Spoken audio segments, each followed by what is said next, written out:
मैं किसके यहां करूंगा, इसलिए मैं रो रहा हूं। तो यहां पर भी महाराज दशरथ जी को दुख हुआ कि भय गलानि मोरे सुत नाही। एक बार महाराज दशरथ जी सुबह सुबह शिकार खेलने के लिए जा रहे थे। तो उस दिन महाराज दशरथ जी को ना तो शिकार ही मिला ना तो आहार ही मिला। शाम को जब लौट कर आए तो महाराज दशरथ ने अपने मंत्री सुमंत्र को बुलवाया और कहा, सुमंत्र, आज मैंने सुबह सुबह किसका मुख देखा? सुमंत्र ने कहा, प्रभु, सुबह सुबह तो जब आप शिकार खेलने के लिए निकल रहे थे तो जो अपने दरवाजे पर प्रतिदिन झाड़ू लगाता है डोम, आपने उसका मुख देखा है? महाराज दशरथ ने कहा कि ऐसे व्यक्ति को अयोध्या में रहने का कोई अधिकार नहीं है। जिसकी शक्ल देखने मात्र से मुझे शिकार नहीं मिला, आहार नहीं मिला, ऐसे व्यक्ति को अयोध्या में रहने का अधिकार नहीं है। उसे बुलाओ और तुरंत फांसी दे दो। अब राजा का आदेश, तुरंत उस झाड़ू लगाने वाले डोम को बुलाया गया और जेल में बंद कर दिया। उसने पूछा, भैया मेरा अपराध तो बताओ, मेरा अपराध क्या है, मुझसे गलती क्या हो गई, क्यों मुझे जेल में डाल रहे हो? तो कहा, अभी तो जेल में ही डाला है, कल तेरी फांसी होगी, फांसी। वो तो बेचारा और अधीर हो गया। भैया ऐसा मैंने क्या अपराध कर दिया, ऐसा मैंने क्या गुनाह कर दिया कि जो कल मेरी फांसी होगी? कहा, यह सब मैं कुछ नहीं जानता, कल तेरी फांसी होगी बस। हां, अगर तुझे कुछ खाना है तो बताओ, मैं तुम्हारे लिए व्यवस्था कर देता हूं।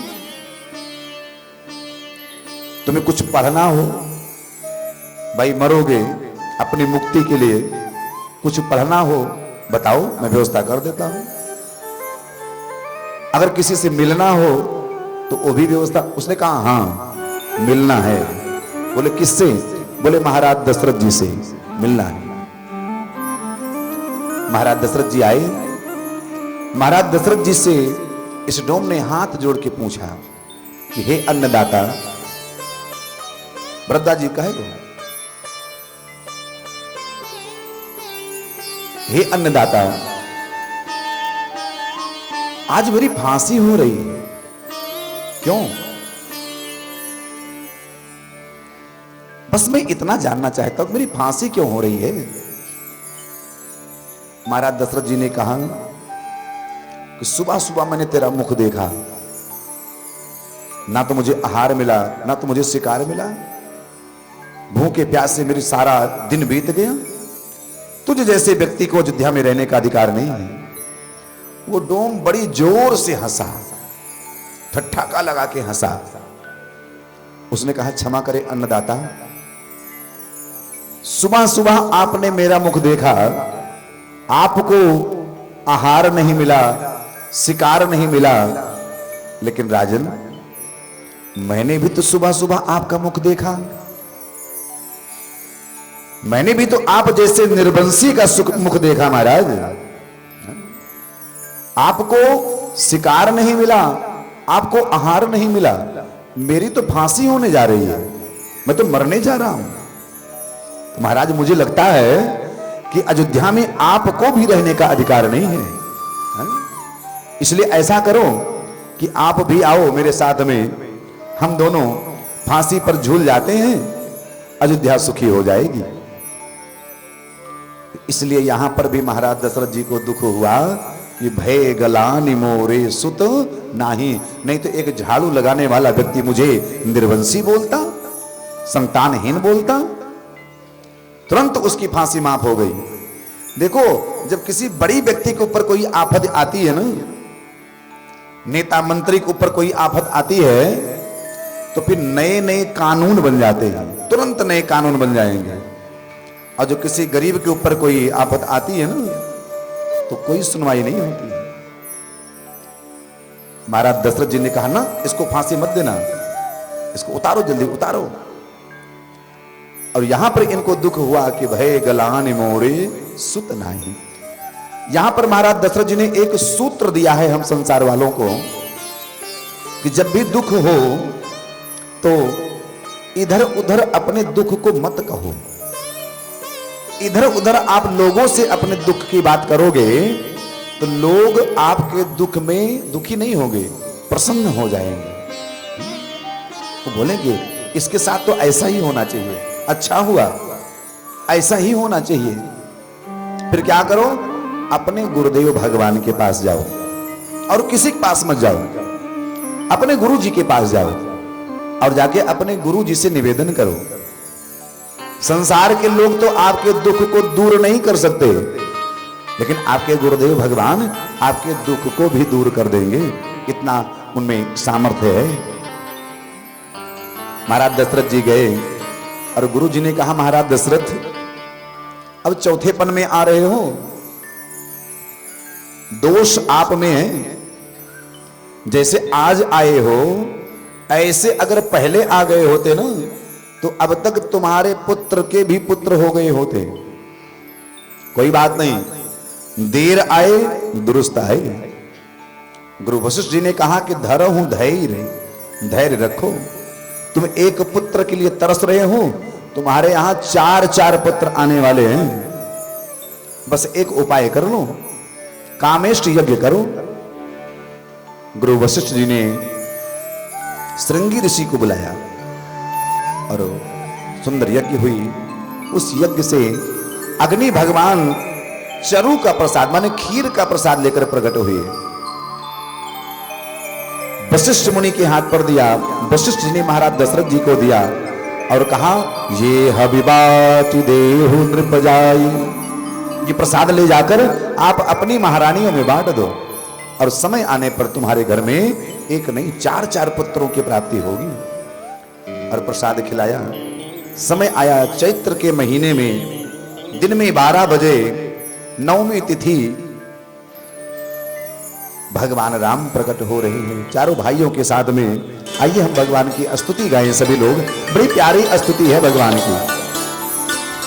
अगर किसी घर में संतान प्राप्ति की उम्मीद हो और प्रतिदिन वो बहन इस स्तुति को गाए, ये रामायण की बड़ी प्यारी स्तुति है भगवान की, इसके बोलते हैं गर्भा स्तुति।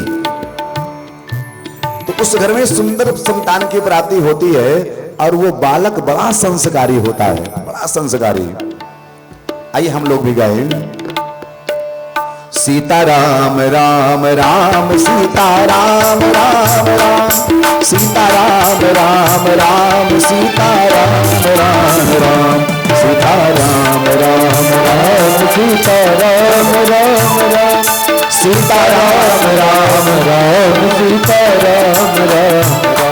भय प्रगट कृपाला दीन दयाला, कौशल्या हितकारी, हर्षित महातारी मणि मनहारी, अद्भुत रूप विचारी, लोचन अधिरावा तनु घन श्यामा, निज आयुध भुज चारि, भूषण गणमाला नयन विशाला, शोभा सिंधु खरारी, काटी कर जोरी स्तुति तोरी, यही विधि करहूं अनंता, माया गुण ज्ञाना तीत अमारा,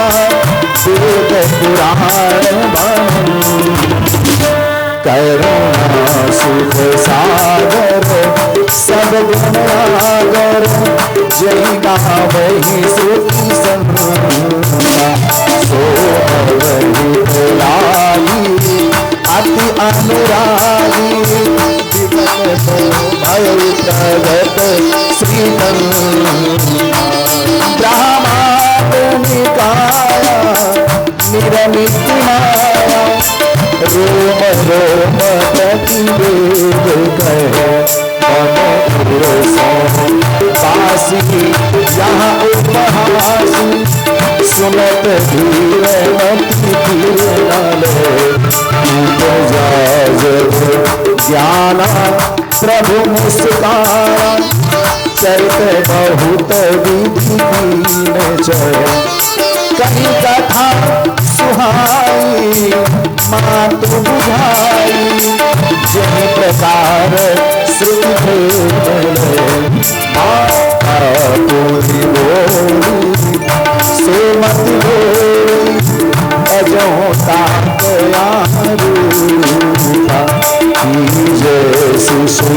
लीला अति प्रियशीला यह सुख परम अनुपा सुनि भजन सुजाना रोदन खाना हुई बालक सुरभूपा यह चरित जो चावही हरिपद पावई तेना पर ही भवतु यह चरित जो भावई हरिपद पावई तेना पर ही भवतु सीता राम राम राम सीता राम राम राम सीता राम राम राम सीता राम राम सीता राम राम राम सीता राम राम राम सीता राम राम राम सीता राम राम राम सीता राम राम राम सीता राम राम राम सीता राम राम राम सीता राम राम राम सीता राम राम राम सीता राम राम राम सीता राम राम राम सीता राम राम सीता राम राम राम सीता राम राम राम सीता राम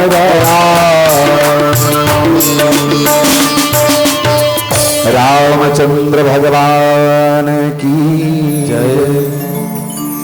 विप्रधेनु सुर संतहित लीन मनुज अवतार निज इच्छा निर्मित तनु श्री माया गुण गोपाल सियावर रामचंद्र की। जो अयोध्या अनाथ थी, गुरुदेव भगवान की कृपा से, संत की कृपा से आज उस अयोध्या में चार चार पुत्रों की प्राप्ति हुई। वो अयोध्या सनाथ हो गई। राम कथा बड़ी संक्षिप्त है भागवत में, और बहुत जल्द आपको हमारे अतुल गर्ग जी के माध्यम से ही राम कथा भी आपको सुनने को मिलेगी। उसके पहले तो आपको राम कथा मार्च में ही गोपाल नगर कबीर नगर में प्रतिवर्ष कथा होती है वहां, तो इस बार भी वहां राम कथा होगी बहुत जल्द, फरवरी के अंत में या मार्च के प्रारंभ में। तो राम कथा बड़ी संक्षिप्त है। चारों भाइयों का प्राकट्य हुआ, बड़े हुए, विद्या अध्ययन हुई। श्री विश्वामित्र जी आए अपने यज्ञ की सुरक्षा करने के लिए, दोनों भाइयों को लेकर गए। विश्वामित्र जी की यज्ञ की रक्षा हुई। जनकपुर में भगवान पहुंचे और वहां पर धनुष तोड़कर राम जी ने माता जानकी के साथ में और अपने अन्य 3 भाइयों का विवाह भी जनकपुर में हुआ। भगवान राम वहां से अयोध्या में आए। कुछ दिन पश्चात महाराज दशरथ जी अपने बड़े पुत्र राम को राजा बनाना चाहते हैं, लेकिन मंथरा ने कैकेयी की बुद्धि ऐसी बिगाड़ी कि उसने राम जी के लिए 14 वर्ष का वनवास मांग लिया। भगवान 14 वर्ष के लिए बन गए। देखिए, असली रामायण, असली राम कथा तो राम वन गमन से ही प्रारंभ होती है। आदौ राम तपोवनादि गमनम। असली राम कथा तो वनगमन से प्रारंभ होती है। राम अगर बन गए तो राम बन गए, राम बन गए तो बन गए। भगवान ने केवट को स्वीकार किया, निषाद को स्वीकार किया। प्रयाग में महाराज भरद्वाज जी के आश्रम में पहुंचकर उनका दर्शन कर आशीर्वाद लेकर भगवान चित्रकूट में आए। महाराज सुमंत्र जी ने राम जी के बन जाने की खबर महाराज दशरथ जी को दी। अपने पुत्र के वियोग में महाराज दशरथ जी ने राम राम राम राम कहते हुए अपना प्राण छोड़ दिया। भरत जी ननिहाल से आए, अपने पिता की अंत्येष्टि क्रिया की राम जी को मनाने के लिए गए। राम जी तो वापस नहीं आए, राम जी ने अपनी चरण पादुका अवश्य दे दी। धन्य है ये भारत की भूमि, धन्य है अयोध्या की भूमि। आज भाई भाई में कितना युद्ध होता है। थोड़े से समस्त ऋषियों मुनियों को दर्शन देते हुए माता सबरी को पंचवटी पहुंचे। वहां पर रावण के द्वारा माता जानकी का अपहरण होता है।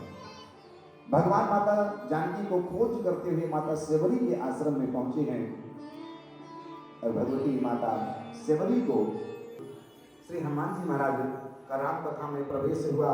प्रेम से बोलिए, भाव से बोलिए, बोले श्री हनुमान जी महाराज की जय। श्री हनुमान जी महाराज की कथा में प्रवेश हुआ।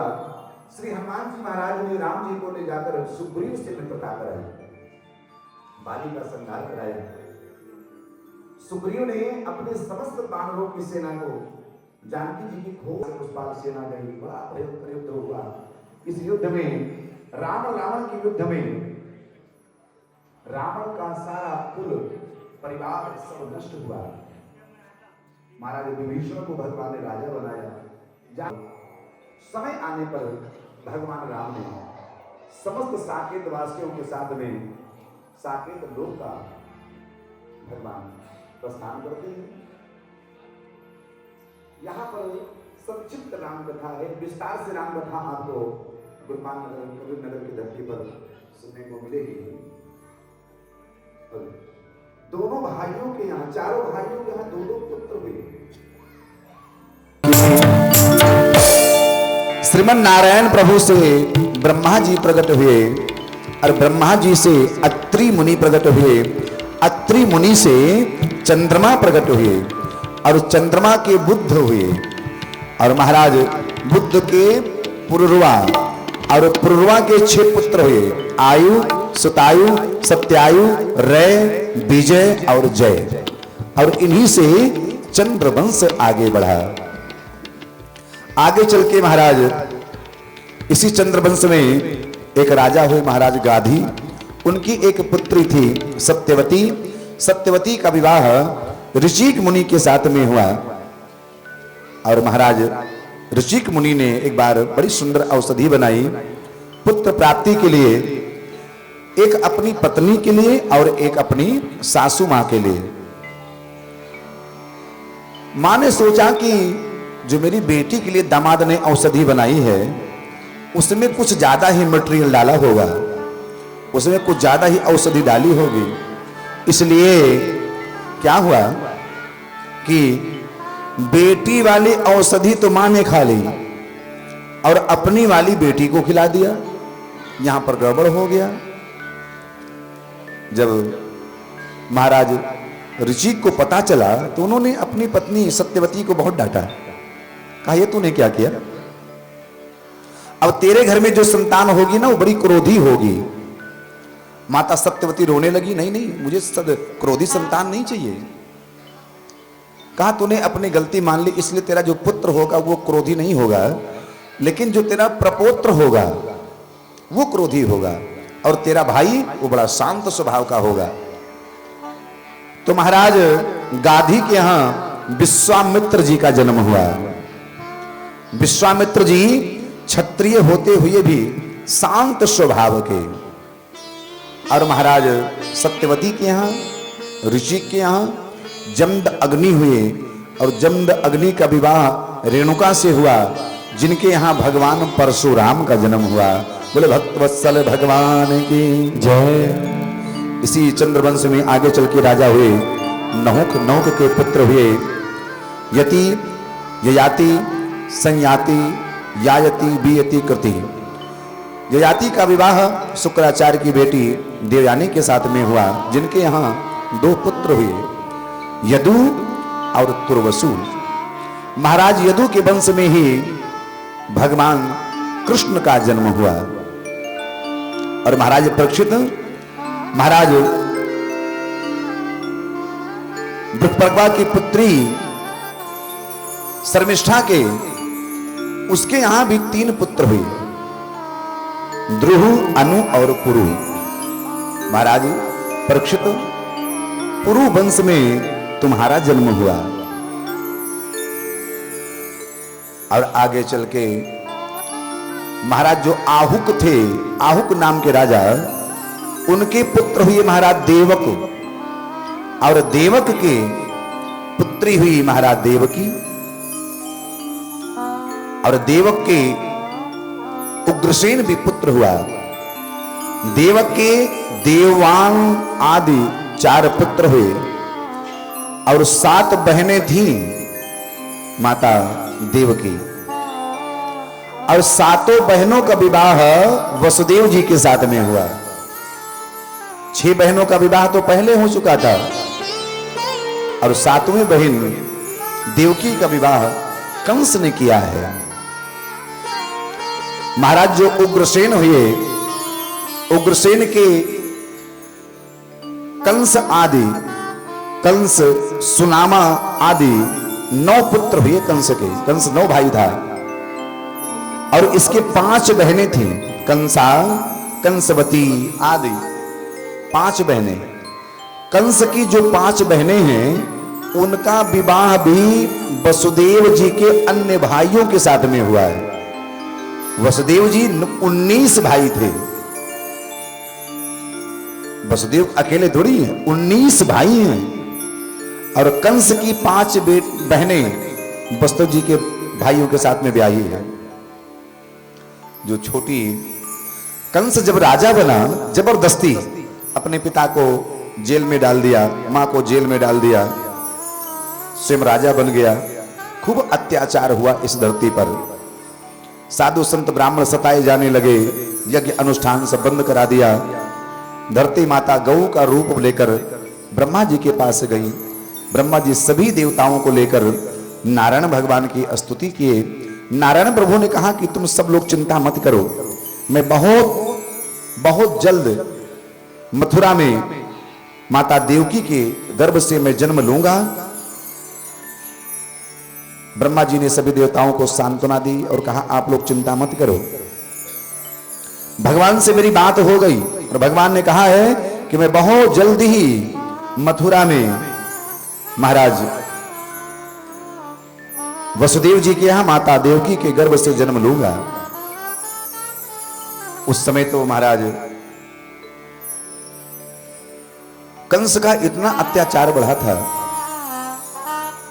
ब्रह्मा जी ने सभी देवताओं को आदेश किया कि तुम सब लोग चलो मथुरा में, वृंदावन में, गोकुल में, बरसाने में, सभी लोग जन्म लो, अवतार लो भगवान की सेवा करने के लिए। कंस के गुप्तचरों ने बताया कि महाराज इस समय समाज में आपकी बड़ी फजीहत हो रही है, लोग आपके नाम पे लोग डरते हैं, आपकी बड़ी बुराई करते हैं कि आप बड़े दुष्ट हैं, आप बड़े पापी हैं, आने वाले समय में आपके लिए ठीक नहीं महाराज। तो कंस ने सोचा कि समाज में अच्छा संदेश जाए, इसके लिए उसने अपनी चचेरी बहन देवकी का विवाह वसुदेव जी के साथ में बड़ी धूमधाम के साथ में किया। दिखावा करने के लिए, पाखंड करने के लिए झूठे आंसू बहाने लगा। लोगों ने कहा देखो हम लोग अपने राजा को कितना बुरा समझते हैं, हमारे राजा जी जो हैं ये बिल्कुल नारियल जैसे हैं, ऊपर से सख्त और अंदर से कोमल। देखो कोई अपनी सगी बहन के विवाह में इतना नहीं रोता, जितना ये अपनी चचेरी बहन के विवाह में लोढ़ा है। कंस ने विवाह किया और कहा मैं देवकी की डोली को छोड़ने भी मैं ही जाऊंगा। जैसे नगर के बाहर पहुंचा, आकाशवाणी हो गई। आकाशवाणी ने कहा कि हे कंस, तू इतने लाड प्यार से जिस अपनी बहन को छोड़ने के लिए जा रहा है, इसी देवकी का 8वां गर्भ तेरी मौत का कारण बनेगी। ध्यान रखना, आकाशवाणी ने यह नहीं कहा कि पुत्र की पुत्री, आकाशवाणी ने कहा 8वां गर्भ। अब गर्भ में बेटी भी हो सकता है और बेटा भी हो सकता है, कोई भी हो सकता है। कंस की सारी अच्छाई धरी की धरी रह गई। तुरंत रथ से उतर गया और देवकी की बाल पकड़ को नीचे खींच लिया। तलवार खींच के जैसे मारने चला, वसुदेव जी सामने आ गए। वसुदेव जी ने कहा, राजन ये आप क्या कर रहे हैं? सावधान राजन, ये आपकी छोटी बहन है। देखो आपके डर से, आपके क्रोध से ये बेचारी कितनी डर गई है। देखो कितनी कांप रही है। काहे को मारना इसे? कंस ने कहा, महाराज वसुदेव, अभी आपने सुना नहीं आकाशवाणी ने क्या कहा? वसुदेव जी ने कहा, मैंने सुना आकाशवाणी ने क्या कहा। आकाशवाणी ने कहा है कि आपको देवकी से नहीं, देवकी की संतान से आपको खतरा है। मैं आपको वचन देता हूं, देवकी की जितनी भी संतानें होंगी वो सब लाके मैं आपको दे दूंगा। कंस विश्वास कर गया। कंस ने कहा, महाराज वसुदेव, मुझे आप पर पूरा भरोसा है, लेकिन मेरी एक शर्त है। क्या? बोले, जब तक देवकी की 8वीं संतान नहीं हो जाती, आपको मेरे यहां जेल में रहना होगा। वसुदेव जी ने स्वीकार कर लिया अपनी पत्नी की सुरक्षा के लिए और ले जाके जेल में डाल दिया। समय आने पर माता देवकी ने अपने पहले पुत्र को जन्म दिया। नाम रखा कीर्तिमान। महाराज वसुदेव लेकर गए, राजन ये मेरा पहला पुत्र है। जैसे उस पहले पुत्र को कंस ने अपनी गोद में लिया, वो बालक हंस दिया। कंस को दया आ गई। कंस ने कहा, महाराज वसुदेव, आप अपने वचन के बड़े पक्के हो, तो मैं भी इतना पागल नहीं हूं, मैं भी इतना दुष्ट नहीं हूं। मुझे 8वें से खतरा है, इसलिए आप इसे ले जाओ। वापस कर दिया पहले बार। और इतने में देव श्री नारद जी आ गए। नारायण नारायण नारायण श्रीमन नारायण नारायण नारायण श्रीमन नारायण नारायण नारायण नारायण नारायण नारायण। देव श्री नारद जी आए, धरती पर 8 लकीरें खींच दी। कहा, राजन ये देवता लोग बड़े चालाक होते हैं, ये पहले को 8वां कर सकते हैं और 8वें को पहला कर सकते हैं। देव श्री नारद की बात सुनकर कंस पहुंचा माता देवकी के पास और कहा, बहन अपना ये पुत्र मुझे दे दे। देवकी ने कहा, भैया आपने तो अभी वापस कर दिया था। कंस ने कहा, मेरी बुद्धि बिगड़ गई थी। माता देवकी के सामने ही उनके पुत्र को छीन लिया और 2-3 बार घुमाकर दीवार पे फेंक दिया। महाराज उस बच्चे के तो चीथड़े उड़ गए। माता देवकी इतना कष्ट झेली है, जिसके सामने 6 पुत्रों का वध कर दिया जाए, हत्या कर दी जाए, और वो स्त्री फिर भी जीवित रहे। माता देवकी ने कभी भगवान से शिकायत नहीं की। सीखना है हमें इनसे। हमारे आपके ऊपर थोड़ा भी दुख आता है तो हम भगवान को भूल जाते हैं। आजकल लोग तो अपना धर्म बदल लेते हैं, धर्म परिवर्तन कर लेते हैं, थोड़ा सा दुख आया नहीं। माता देवकी ने तो कभी भगवान को कोई दोष नहीं दिया, कोई शिकायत नहीं की। 6 पुत्रों का वध कर दिया कंस ने। वसुदेव जी ने 6 पुत्रों के नामकरण किए हैं, नाम रखा है सबके।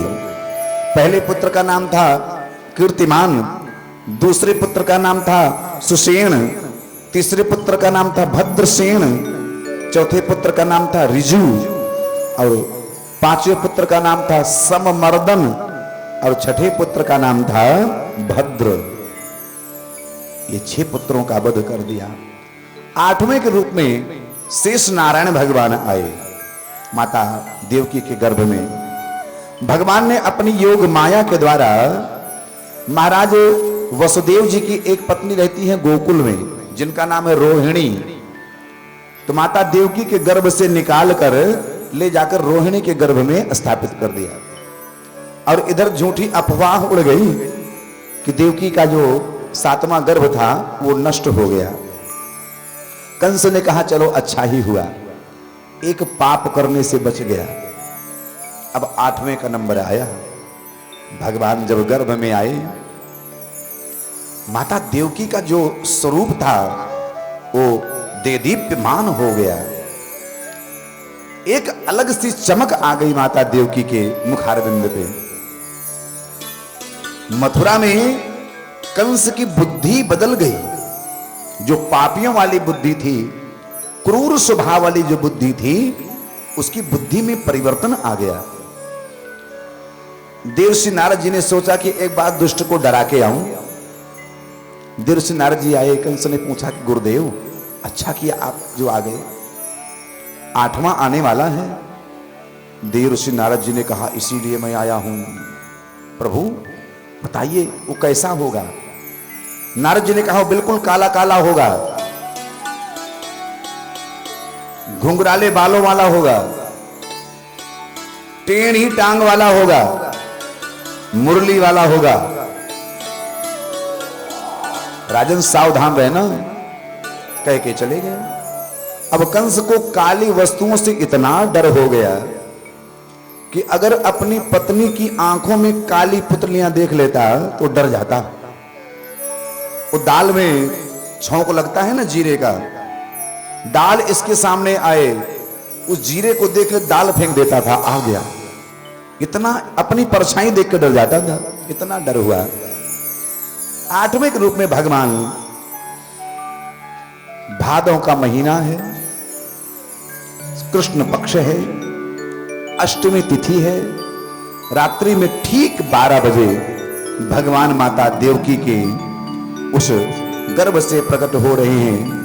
बोलिए भक्तवत्सल भगवान की जय, चतुर्भुज नारायण भगवान की जय। मां ने कहा प्रभु आपने तो कहा था कि आप पुत्र बन के आओगे, आप तो 4-4 हाथ लेके आ गए, ऐसा कहीं पुत्र होता है? भगवान ने कहा मां क्या करूं, ये दुष्ट कंस है ना, ये तो जन्म लेते ही बच्चे को मार डालता है। मां मैं इसलिए अस्त्र शस्त्र लेके आया हूं कि अब अगर कंस आएगा तो मैं उसे आज ही समाप्त कर दूंगा। मां मैं अपनी भी रक्षा कर सकता हूं और तेरी भी रक्षा कर सकता हूं। मैया देवकी ने कहा प्रभु मैंने तो आपको पुत्र रूप में सेवा करनी है। भगवान ने कहा फिर, कहा आप पुत्र बनो, छोटे बन जाओ। भगवान ने कहा मां मैं छोटा तो बन जाऊंगा लेकिन फिर तुझे मेरी रक्षा करनी पड़ेगी। माता देवकी ने कहा प्रभु सारे संसार के पिता आप हैं, पूरे ब्रह्मांड की रक्षा आप करते हैं, मैं कौन होती हूं आपकी रक्षा करने वाली। भगवान ने कहा मैया एक काम कर, अभी अभी गोकुल में मैया यशोदा ने एक कन्या को जन्म दिया है, तू मुझे यहां से गोकुल भेज दे और वहां से उस कन्या को ले आ। वसुदेव जी ने वही किया। वसुदेव जी ने भगवान को एक टोकरी में रखा और भगवान को लेकर धीरे धीरे चल पड़े। भादों की रात्रि है, कन्या तो आकाश में चली गई, जाके अष्टभुजा रूप धारण कर लिया माता विंध्यवासिनी के नाम से। विंध्यवासिनी मैया की जय, विंध्यवासिनी मैया की जय। और उन्हीं का दूसरा स्वरूप है हिमाचल में ज्वाला माता जी। ये जो ज्वाला माता जी का स्वरूप है ये भगवान कृष्ण की बहन है। माता विंध्यवासिनी भगवान कृष्ण की बहन है। ज्वाला माता भी भगवान कृष्ण की सगी बहन है। उस देवी ने श्राप दिया, अरे दुष्ट पापी कंस, तू मुझे क्या मारेगा? तुझे मारने वाले ने तो ब्रज में कहीं जन्म ले लिया है। कंस ने कहा, मां वो जन्म कहां लिया है? कहा, ये तो मैं तुझे नहीं बताऊंगी।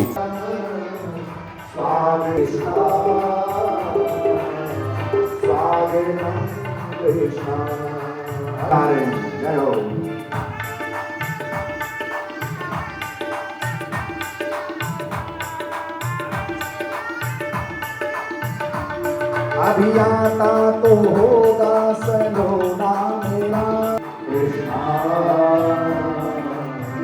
स्वागतम कृष्ण। हरि बोल, बधाई हो।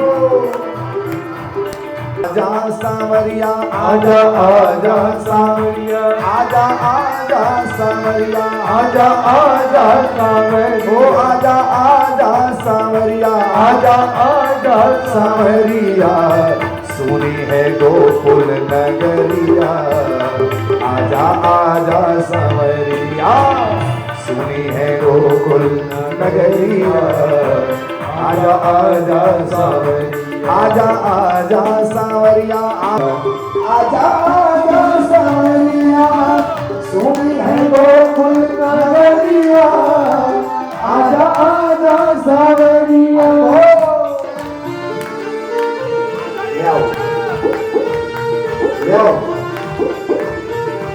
लाल की जय कन्हैया लाल की, नंद के आनंद में जय कन्हैया लाल।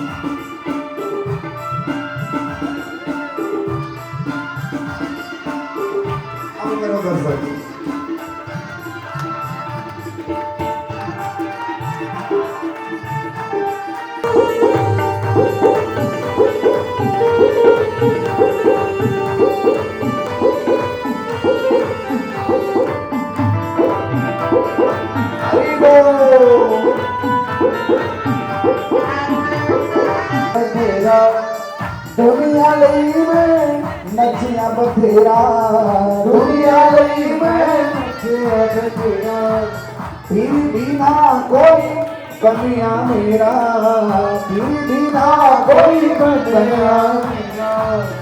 निभती करना संसार, आज मैं रचने लगी मैं।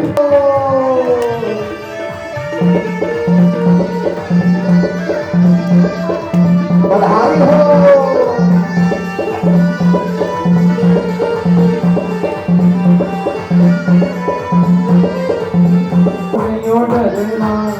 जो बधाई हो।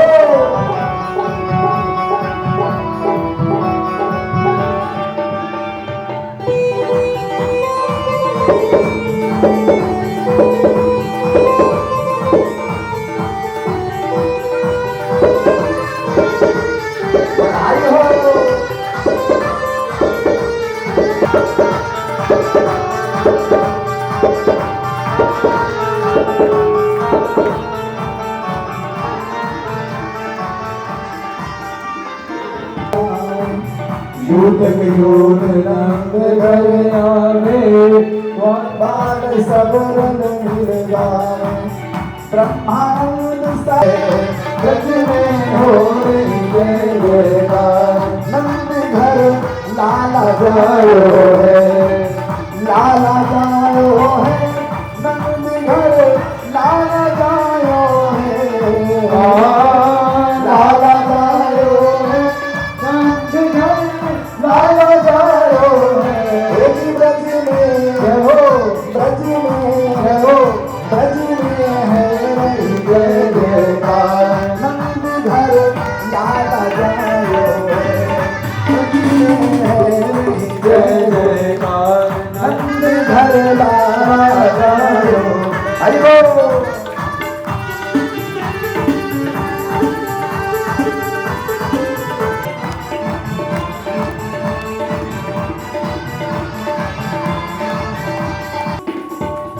ब्रज 84 कोस भैया,